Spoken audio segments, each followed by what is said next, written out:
Wabarakatuh. Dear viewers, welcome to Question Time on Islam Live from the Ahlebait studios with your host Naveed, Hussain, and Alhamdulillah, our Islamic scholar Syed Musawi, who has once again taken time out of his busy schedule to be here with you tonight to answer any questions, any concerns, any comments, any observations that you may have about life in general and Islam, the religion indeed. Sayyidina, a very good evening to you. Assalamu alaikum wa rahmatullahi wa barakatuh. Wa alaikum assalam wa rahmatullahi wa barakatuh. May Allah bless you and all our brothers and sisters. We start saluting our Imam. Assalamu alayka, ya Maulana, ya Sahib al-Zaman, wa rahmatullahi wa barakatuh. The Mu'mineen are celebrating on the 18th of the Hajj, the greatest Eid in Islam, which is the announcement of the future of Islam. The most announcement in the history of all the prophets. The announcement which has crucial importance for the religion of Allah till the day of judgment. That's why the hadith says that the Eid Islam are Eid al-Fitr, Eid al-Adha, and better than both of them is the Friday.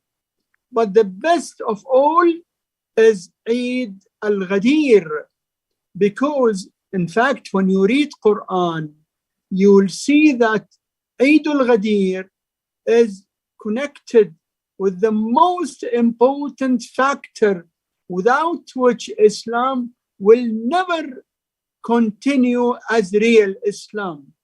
Islam would have been finished, diminished, like the previous religions. Nowadays, if you ask, where is the pure Judaism of the Prophet Musa alayhi salam? Where is the real Christianity of the teachings of Prophet Isa alayhi salam? You will not find it. There are many different versions, but Islam being the religion of the future of all human beings, Allah has arranged the leadership which maintains the purity of Islam till the day of judgment. That is the divine leadership of Amir al-Mu'mineen Ali alayhi salam and the infallible Imams after him. Eid al-Ghadir is the greatest day which Allah has created. Imam Ja'far al-Sadiq alayhi salam was asked, is there any day greater than Eid al-Ghadir Allah created? Imam alayhi salam replied in the narration, La wallah, la wallah, la wallah. No, by Allah, no, by Allah, no, by Allah. Allah never created any day greater than the day of Ghadir. My respected brothers, sisters, sons and daughters, try to convey the message of Ghadir to those who don't know about it. Ghadir is not an event for Shia Muslims only. It is for every Muslim. It is for every human being. Yes, it is for every human being, because Islam was sent to all human beings. And Islam will never remain without divine leadership, perfect leadership. And there's no leadership announced by the Prophet by order of Allah, but the leadership of Amir al-Mu'mineen, which was announced on the day of Ghadir. And we believe that if people followed the orders of Ghadir, today we will have never seen any injustice, any war, any famine, any suffering. And now, out of 8 billion human beings, majority of them are non-Muslims because they don't know Islam. because the real leadership of Muslims were being hijacked, taken away by those who are not entitled. Ahlul Bayt are the real leaders of Islam, but unfortunately they were being sent away, kept away, deprived from their right, and some other people took over the leadership, which was merely political, and they did a lot of wrong things, which made majority of people today on this planet don't know about Islam and don't believe in it. So Ghadir is for every Muslim. Ghadir is for every human being.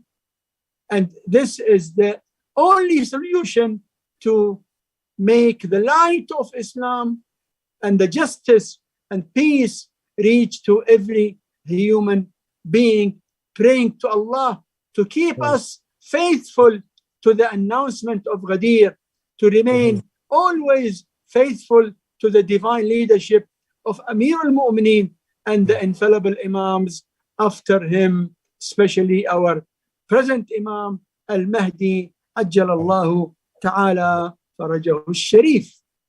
Thank you. Thank you very much, Sayyidina, to this beautiful opening of tonight's show. Sayyidina, I'd like to invite those who are listening, especially those who are non-Shia, non-Muslims, to call in and to share their opinions about either Ghadir, those who have some knowledge about the event of Ghadir, to come and share their knowledge of what they believe in, and so that you, inshallah, can clear their doubts that they may have. So, inshallah, I encourage our viewers to call in and speak to our Islamic scholar with your questions, so that, inshallah, if you have any doubts about the event of either Ghadir, and inshallah, Islamic scholar will help take those doubts away. Sayyidina, regarding the 18th of Dhul Hajj, during that day, other than the appointment of Imam Ali alayhi salam to the Prophet, peace be upon him, and his holy progeny, were there any other prophets who nominated or declared their successors on this very same day? What else happened on this day? We have brought in the narrations that the 18th of Dhul Hajj was the day in which Allah saved Ibrahim from the fire. 18th of Dhul Hajj was the day in which Musa alayhi salam announced his successor after him. Also, in 18th of Dhul Hajj, we have got also the Prophet Sulaiman announcing the leadership of Asif bin Barkhia after him. So the date itself, 18th of Dhul Hajj, is a very great date by itself. Thank you very much indeed, Sayyidina. Sayyidina, we find that during this event, there was a famous incident where a question was asked by one of the Sahaba of the Prophet, peace be upon him, and his holy progeny, whether this announcement is from yourself or is it from God? And then later on, he received the punishment of God. Can you please elaborate on what was this about? Why was he punished? That is a fact which happened after the announcement of Ghadir. Let me tell those who don't know what is the announcement of Ghadir. Announcement of Ghadir is the most important announcement in the history of all the prophets, in which the Prophet of Islam, the last and the greatest and the final prophet, in front of 120 or 125,000 companions who just completed performing the pilgrimage Hajj, returning back, he stopped all of them and announced in front of them that, am I not more entitled on every believer than himself, on himself? All said, yes, you are. He said, taking the hand of Amir al-Mu'mineen Ali alayhi salam and raising it up, he said, Man kuntu mawlah, fa'aliyum mawlah. The Prophet told everyone that the master, the leader after him is Ali ibn Abi Talib. That is the Eid of Ghadir. Okay. The question that in Eid Al-Ghadir. What was the question again? If you repeat the question again. Yes, Sayyidina, regarding the person who asked the question, whether this... Some people were unhappy with that. Because Amir al-Mu'minin Ali alayhi salam killed many leaders in the tribes who opposed Islam. So some people who lost their leaders by the hand and the sword of Ali ibn Abi Talib alayhi salam did not like Ali to be the leader after the Prophet. So one of them came to the Prophet and told him that you told us to believe in one Allah, we did. You told us to pray namaz, salah, we did. You told us to pay khums, zakat, we did. You told us to go for hajj, we did. Now you brought your cousin brother and put him leader on us. Is it from you or from Allah? He said, it is from Allah. The man said, oh Allah, if this was from you, then send on me stone from the sky or punish me severely. Immediately, stones fell on his head and he died immediately in front of everyone. That was in سأل سائل بعذاب واقع. And also إن كان هذا هو الحق من عندك فأرسل علينا حجارة من السماء أو ائتنا بعذاب أليم. So that was one incident to reflect that some people were unhappy with the announcement of the divine leadership of Ali alayhi salam for reasons because Ali killed the chiefs of their tribes who were the chiefs of the kufr and the enmity against Islam. Sayyidina, you know, when Allah subhanahu wa ta'ala asked the Prophet to announce his message, Allah subhanahu wa ta'ala used very, you can say, strong words like Ya ayyuhar rasul. He's used this, you know, like if you don't announce, it's like you haven't delivered my message. This is that is a crucial point. That is a crucial point. When you read Quran and understand the meanings of it, you will find that Allah did not order the Prophet to announce any part of Islam more important than the announcement of Ghadir, because Allah told the Prophet to order people to pray salah, to fast, to go for hajj, to pay khums and zakah, to do jihad. But Allah never threatened the Prophet that if you don't convey the message, this message, as if you did not convey any message from Allah. Only in the matter of Ghadir, Allah told him, O messenger, convey what was revealed on you from your Lord. And if you don't, as if you did not convey any message of Allah. Imagine one announcement equal to all Islam. Subhanallah, subhanallah. Did not convey any message of Allah.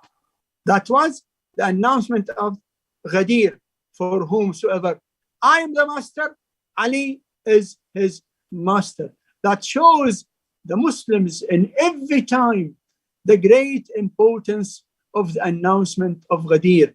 And when Allah told him that if you don't convey this message of the announcement of Ghadir, as if you did not convey any message from Allah, the Prophet did convey. Allah sent Al-Yawm Akmaltu lakum din. Today only I completed for you your religion. Means a religion of Islam is not completed, is incomplete without the divine leadership announcement of Amir al-Mu'mineen alayhi salam. Those who read Quran and understand Quran know that without the fulfillment of the announcement of Ghadir, Islam is incomplete. So you want real Islam? Allah never sends incomplete religion. Allah sends religion complete, perfect. And it is perfect only after the announcement of Ghadir, that is the real Islam, which remains till the day of judgment. And any Islam without the fulfillment of Ghadir is incomplete Islam. That's why you find so-called Islamic groups like Daesh, ISIS, Taliban, and others who raise the flag of Islam, but without following Amir al-Mu'mineen.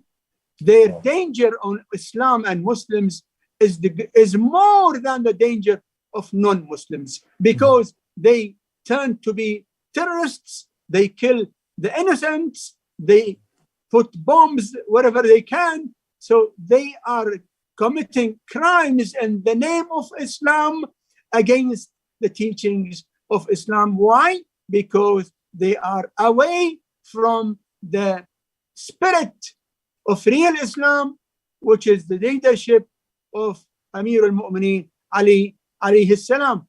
That's why I would like to remind everyone, in the last many decades, you have seen and heard about many terrorist groups. Did you hear about any group among them to be a Shia group? Never. The bombing in New York, in London, in Belgium, in Paris, in Baghdad, in Pakistan, in any country, all those who did and still doing these terrorist groups are non-Shias, not only non-Shias, enemies of the Shias. Shia Islam is the real Islam. It is the Islam of peace and justice. We in Shia Islam don't allow any terrorist attack even against animals. What about human beings? That is a difference between those who follow Ghadir, follow Amir al-Mu'mineen Ali alayhi salam, and those who don't follow Amir al-Mu'mineen Ali alayhi salam. Thank you very much, Syed, for that beautiful answer and clarification. Indeed, this will have, raised questions in those, in the minds of those who are listening. So I urge those who are listening, viewing, to do call in and ask your questions to our Syed. Syed, now moving on. A question here: is my fast, regarding fasting, is my fast valid if I mistakenly followed the wrong Sahri time and drank water after the Sahri actually ended? If you drank water or if you ate something thinking that the time of Fajr did not come yet, then your fast is valid, because you did not drink, you did not eat deliberately. You were thinking that the time of Fajr did not come yet. So your fast is valid as far as you were sure that the time of Fajr did not come yet. Thank you very much, Sayyidina. Sayyidina, what is the criteria for recognizing the hypocrites according to, for example, Hazrat Jabir ibn Abdullah Ansari and other virtuous companions of the Holy Prophet, peace be upon him, and his holy progeny? This question can be easily replied from Sunni books. From Sunni books, many companions like Abdullah bin Mas'ud, like Jabir bin Abdullah al-Ansari, like Hudhayfa bin Yaman, and many other companions, all of them said that during the time of the Prophet, we used to recognize the munafiq by disliking Ali ibn Abi Talib. Everyone who was disliking Ali ibn Abi Talib, not loving him, we know that he is a munafiq, because the Prophet has clearly said, the hadith which is narrated in Sahih Muslim, that no one loves Ali but the believer, and no one dislikes Ali but munafiq. لا يحبك إلا مؤمن ولا يبغضك إلا منافق. So the criteria is loving Ali ibn Abi Talib means Iman. Disliking Ali ibn Abi Talib means nifaq, hypocrisy. Thank you very much indeed, Sayyidina. Sayyidina, moving on, how can I warn someone about a malicious person without falling into the sin of committing a riba? Number one, you yourself should be sure that this person is malicious. Sometimes we think about someone negatively for a reason. Many people have bad opinion about someone, not based on facts, but based on some family matter or some psychological matter or some incident which took place, not a real cause which can prove that the man is really bad. If you have concrete evidence that this person is malicious, this is number one. And number two, if the person concerned asks you, or without him asking you, you are sure that this person is going to fall in the trap of that malicious person. You are sure. Then you can talk to him to be careful without mentioning names, without mentioning the name of that person, not to fall into the backbiting, ghibat. So tell him to be careful before deciding any matter with others. Yes, please. Sayyidina, if you are in a Jamaat Salah, before someone, if there's no Maulana to lead the Salah, but there's someone who may fit the criteria of leading a Jamaat prayer, and someone steps forward to lead the prayers, but then in your mind you feel that this person is not, his qira'at or is not really as well as, for example, someone else's who's already in that Jamaat. How should you stop the person and say, no, someone is better qualified than you, or do you let the person lead the Salah as Jamaat? No, you should not tell people anything negative about him as far as he is not doing openly. He's not doing wrong openly. He is hiding. So you are not allowed to disclose his secret. For you, if you are sure that this person is not entitled to lead Jamaat namaz, your namaz can be furada. You pray with them, don't pray separately, because praying separately can cause insult to the leader of the congregation salat, which can be haram. You can pray with the jama'ah, but recite alhamd and surah for yourself, not loudly. But to tell others not to pray, no, that is not allowed for you, because this person is leading the salat, hiding what you know. So for you, you cannot pray jama'at behind him, but you cannot disclose his hidden mistakes to those who don't know. Thank you very much indeed, Sayyidina.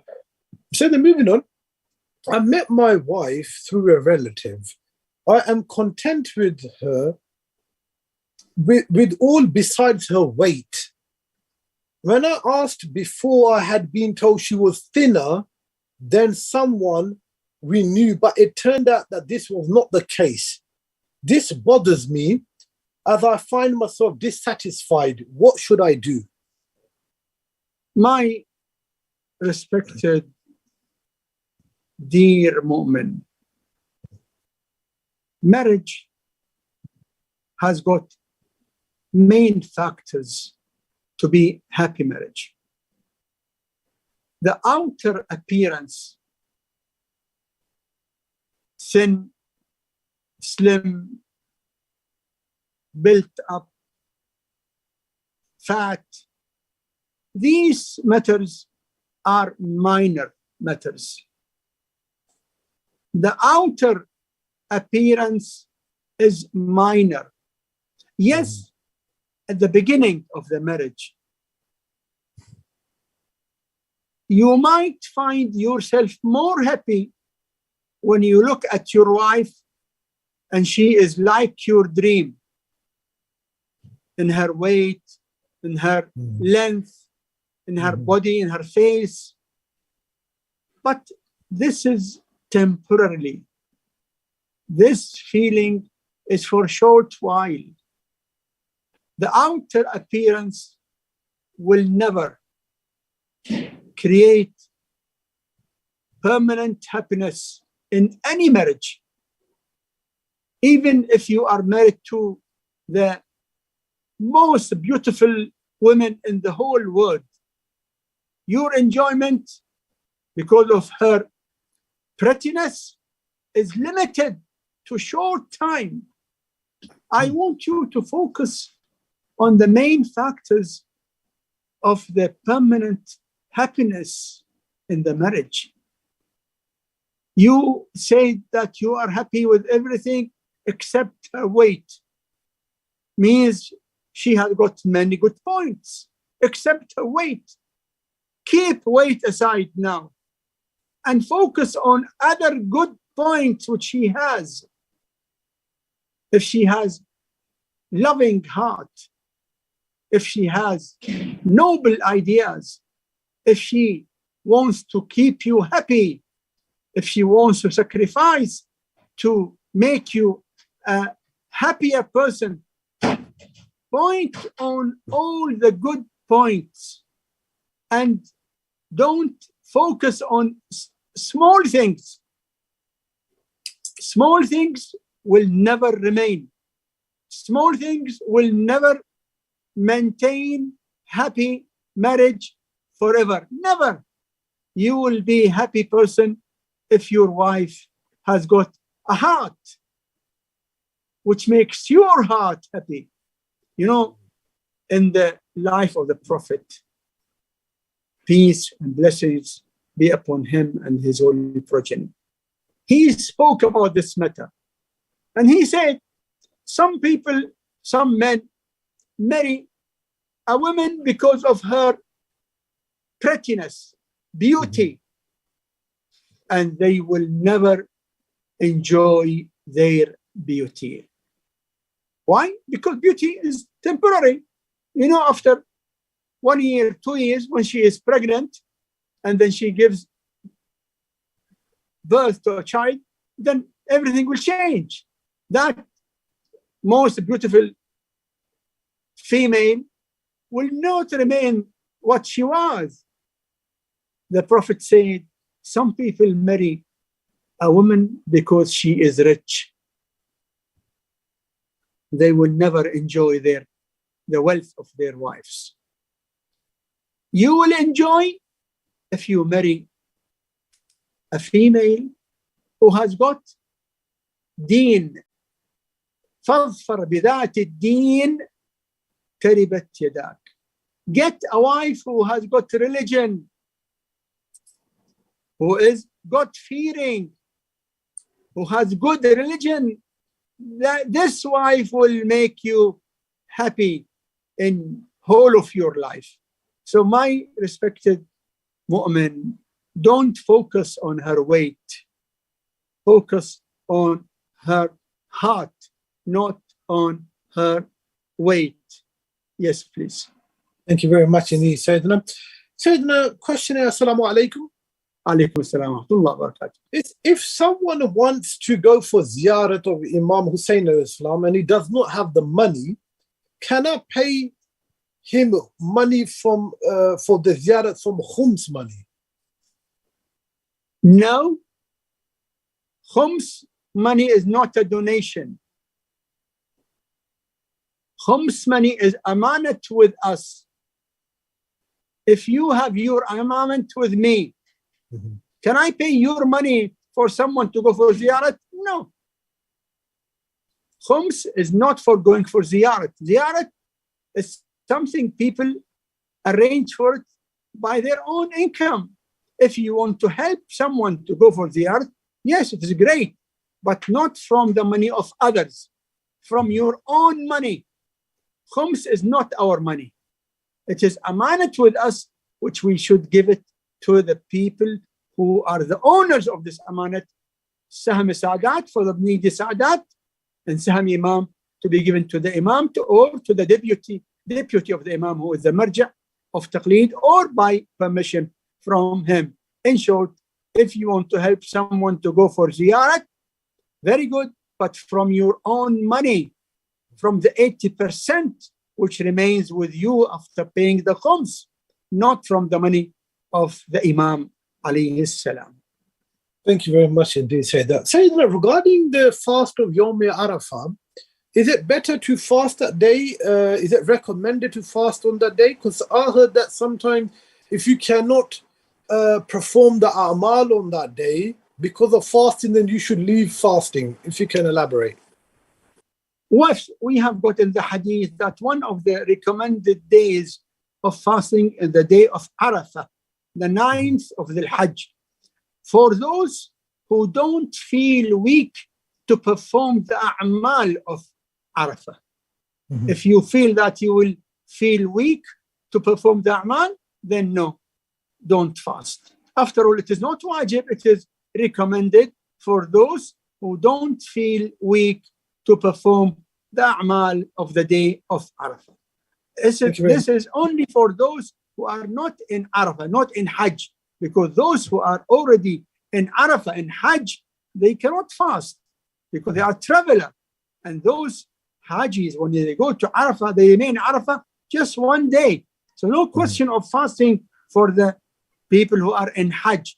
It is only those who are not in Hajj. Yes, please. Thank you very much, Sayyidina. Sayyidina, what is the significance of the poetry recited by Hassan ibn Thabit in the event of Ghadir? Please repeat again.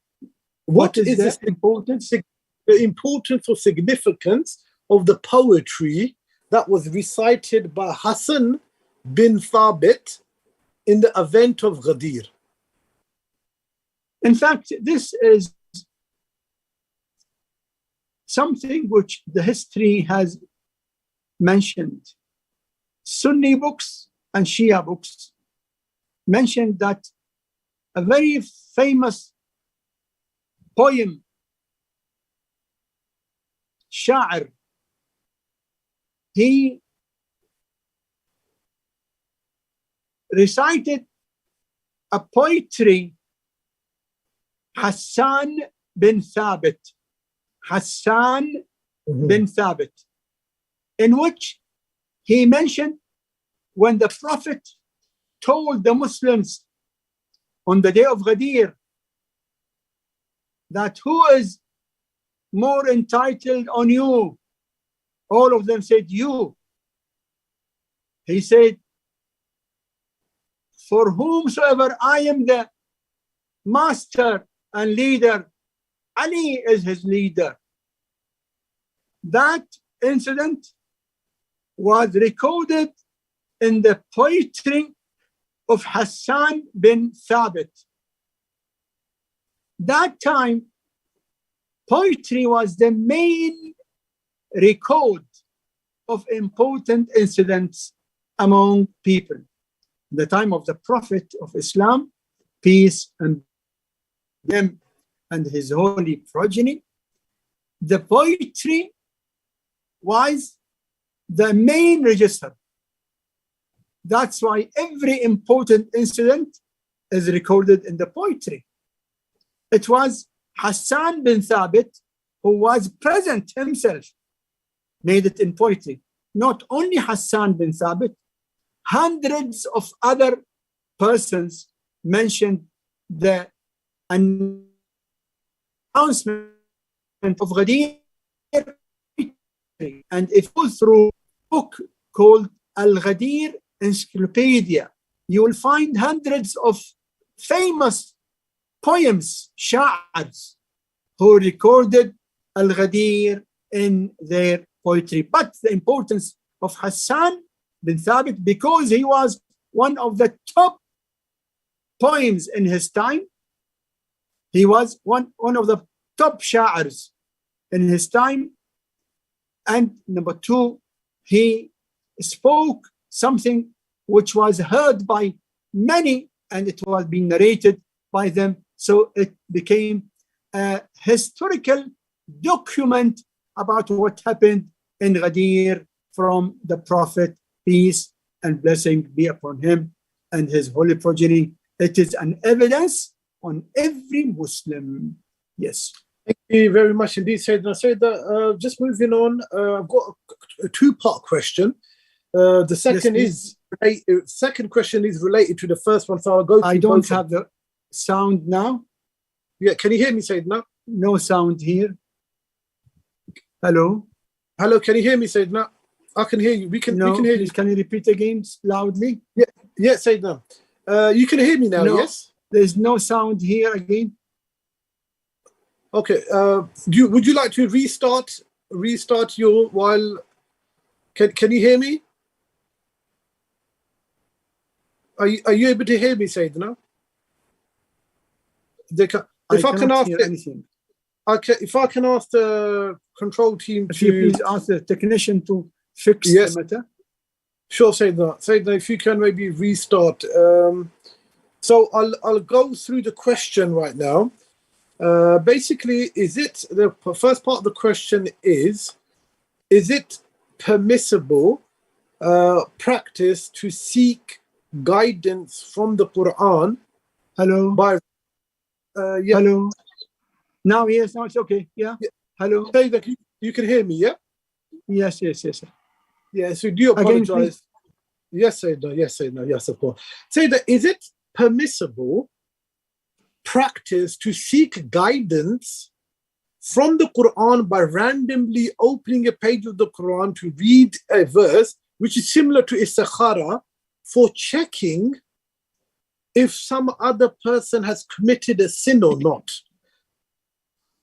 And the second part of this question is, if it is not permissible to check by referring to the Quran, but someone insists that the other person has committed a sin and put blame on him for that sin, then should this be condemned or not? Number one, it is not permissible at all to use Quran according to our own wishes. Mm-hmm. Quran was not sent for us to use it as we want, but we have to follow what Allah ordered us in Quran. And Allah in Quran has ordered us to avoid bad doubting. Inna ba'd al-dhanni ithm. Some of the doubts is sinful. If someone is doubting someone without concrete evidence, black and white, and he wants to use Quran to open a page and guess, it is not a puzzle. That is wrong. That is itself misusing Quran. Allah never allowed us in Quran to do something like that, and no hadith from the Prophet or any of the infallible Imams allowing us to put allegation on someone based on opening any page of Quran. That is completely wrong.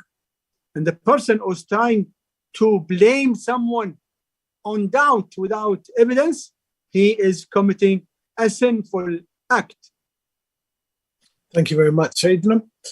Sayyidina, what is the authentic and famous ziyarah of the Ahlebait alayhi salam transmitted to us from Imam Ali Naqvi alayhi salam? Yes, we have got the greatest ziyarat the greatest of all the ziyarat, narrated from us, from Imam Ali al-Hadi al-Naqi alayhi salam, which is known as al-Ziyarah al-Jami'ah al-Kabira. Ziyarah Jami'ah Kabira is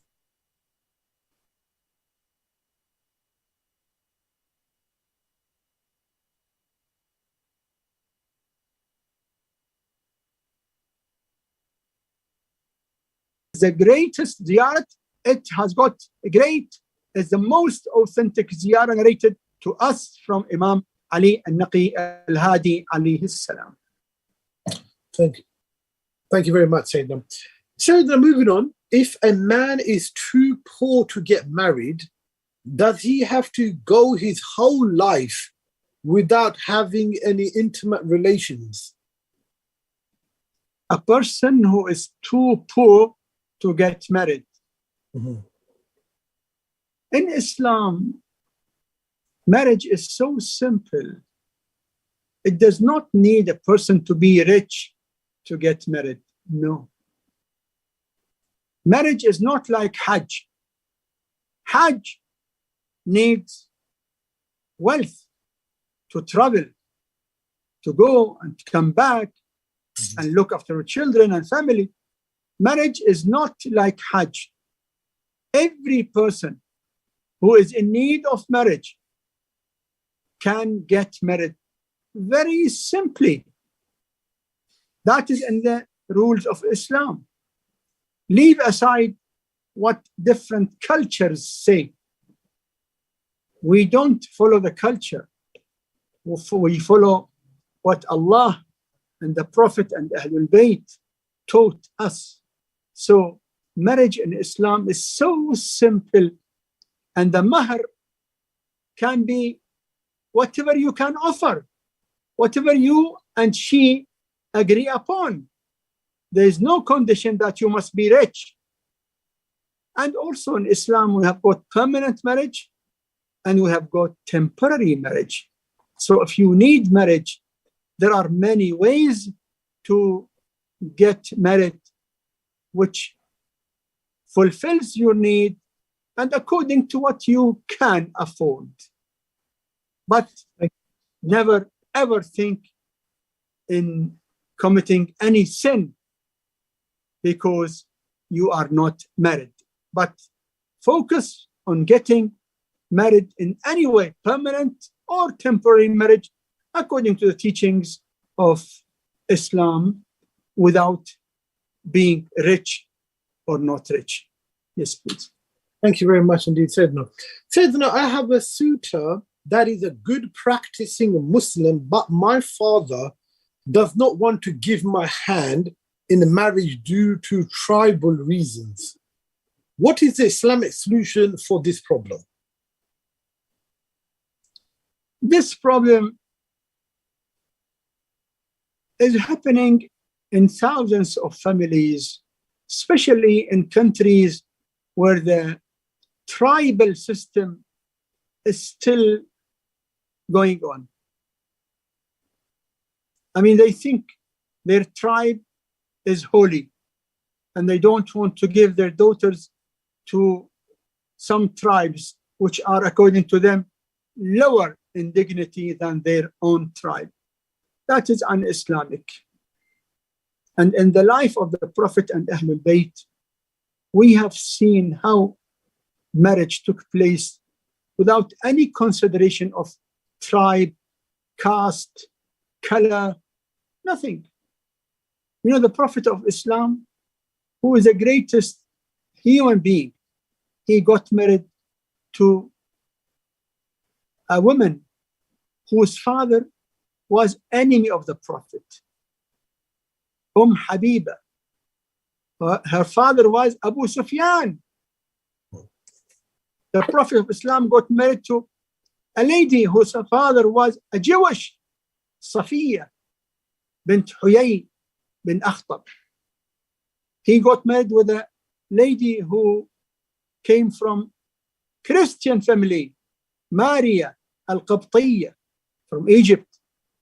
So no question of tribe or caste, whatever.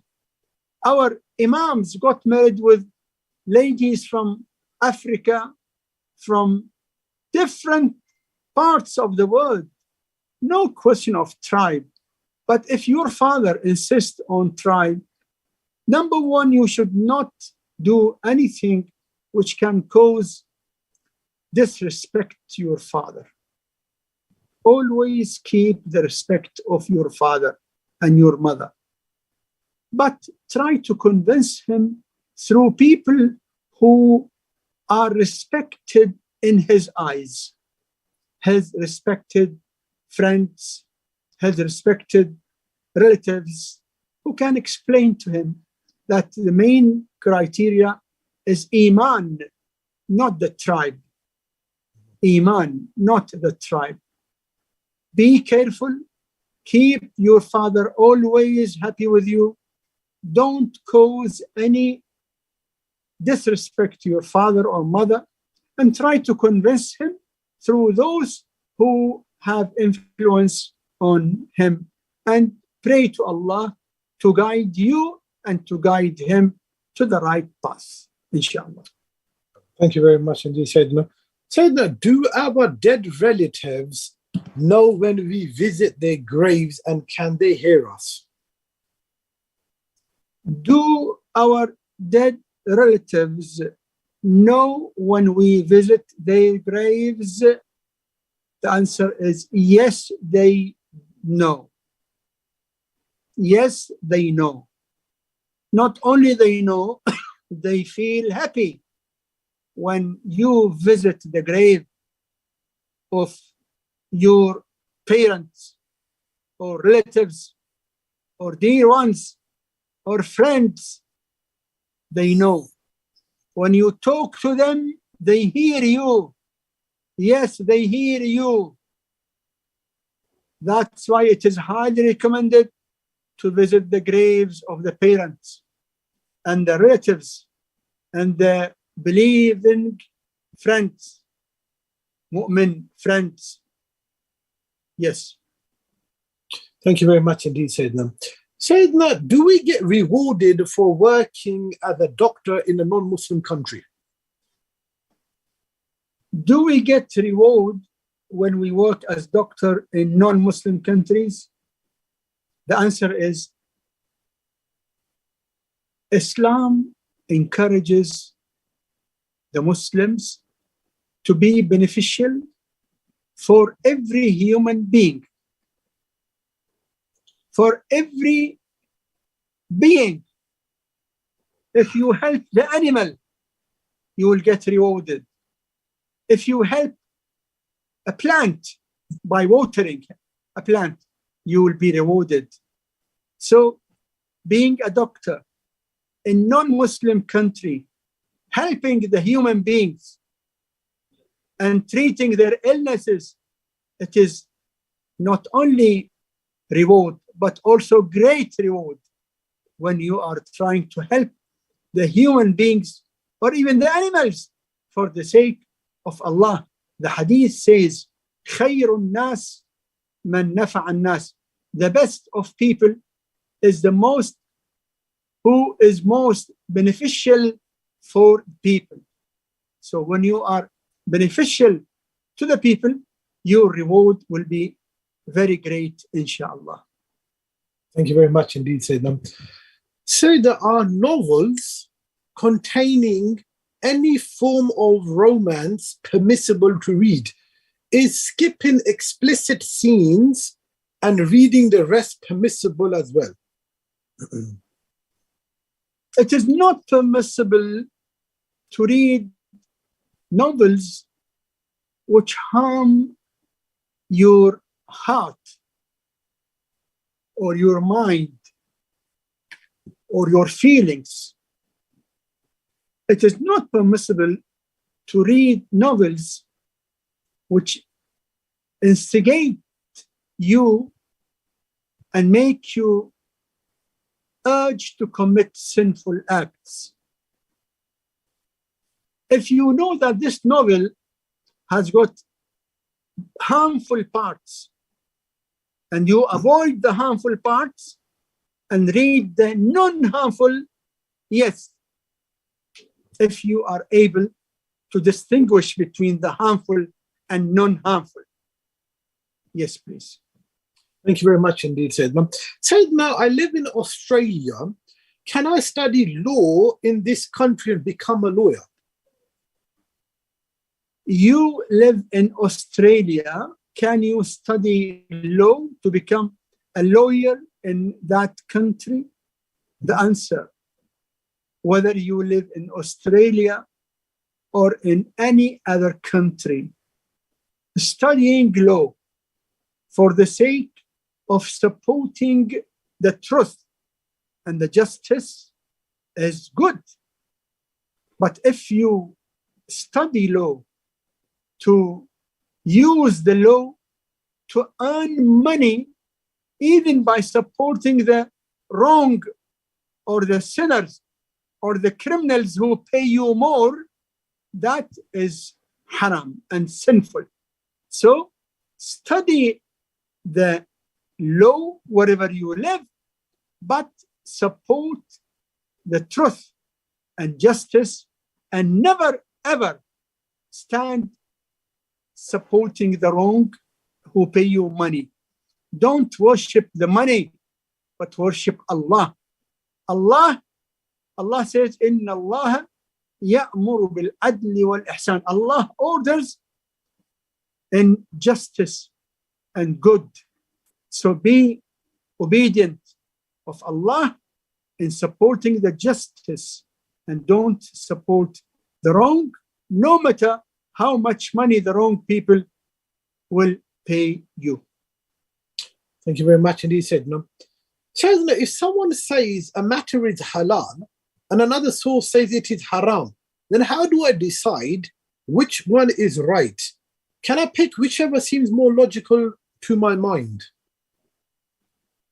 If the same question comes to you in the field of medicine, a person said that this medicine is good for your heart, and another doctor says this medicine is bad for your heart, will you go and ask the person who makes bakery to ask this question? Or you go to the engineer to ask him? Or you go to whom? Go to the most knowledgeable in medicine, because a matter is a matter of medicine. So in matter of religion, you must refer to the marji' of taqleed, who is the highest in knowledge. It is not matter of your own logic. You cannot judge by your own logic which medicine you take. You have to refer to the person who is top in the knowledge of the medicine. In matter of religion, you must refer to the top in the knowledge of the rules of Islam, who is the marji' of taqleed, and never refer to your own opinion or your own logic. No, we are not allowed to refer to our own opinion in religion. We must refer to Allah and the Prophet and Ahlebait, and who knows, the most knowledgeable, who are the maraji' of taqleed. Yes, only the marji' of taqleed. Yes. Thank you very much, Sayyidina. Sayyidina, is it a sin if you take a wild cat and its babies and take them and leave them in the jungle nearby because you didn't want them near your house? Can you please repeat again? If you take your wife and children? No. Is it a sin if you take a wild cat? Okay. A wild cat and its babies and take them and leave them in a jungle away from your house because you don't want them close by? If you have a wild cat which can harm you or harm others, it is permissible to take that wild cat away from your house and leave it anywhere, as far as you will not bring the cat some food and water. You should not harm the cat or deprive the cat from food and water. Leave the cat anywhere and avoid yourself and your family the expected harm from such wild cat, with the condition that you should not deprive the cat from food and water. Thank you very much, Sayyidina.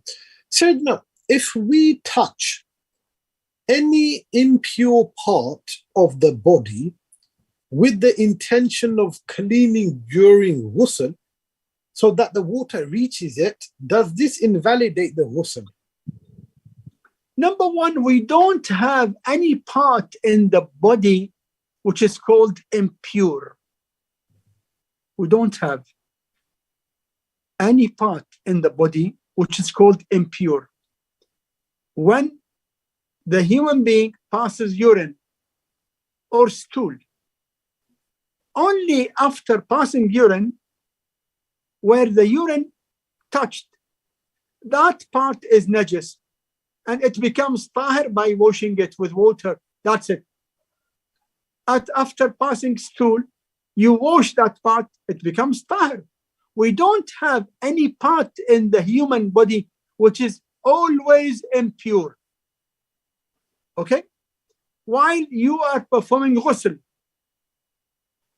okay, and you touch your private part which has got urine on it, your ghusl is not invalid. Just wash that part and your ghusl is valid. But while performing ghusl, don't pass urine. If you pass urine, no problem. If you pass urine, then you should repeat the ghusl, according to many of the scholars. Yes, please. Thank you very much indeed, Sayyidina. Sayyidina, is Forex trading permissible through an online broker? Forex trade nowadays is like any trade.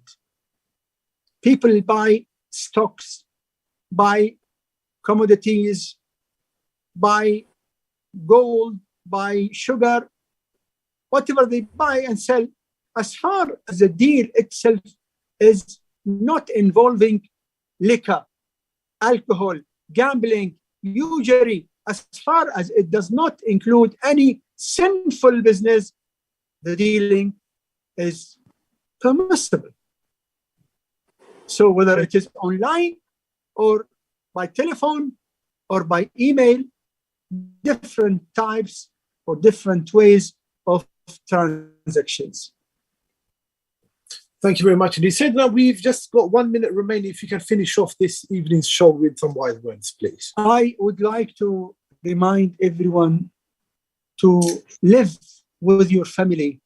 The greatness of these days, the greatness of Eid al-Ghadir, the greatness of Eid al-Mubahala. We are coming to Eid al-Mubahala after a few days.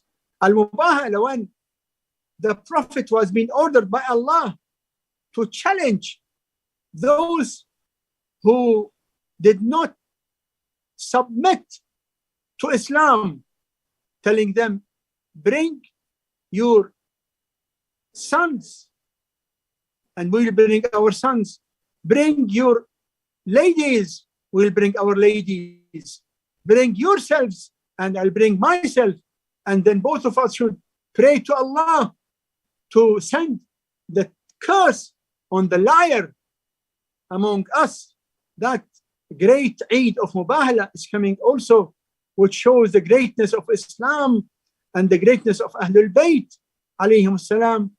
Tell and let everyone understand and enjoy the greatness of Eid al-Ghadir and Eid al-Mubahala. May Allah keep all of us with the sincere servants of Muhammad and Ali Muhammad under the divine leadership of our Imam al-Mahdi Ajjal Allah Ta'ala Farajahu al-Sharif. Allahumma salli ala Muhammad wa Ali Muhammad wa ajjil farajahum.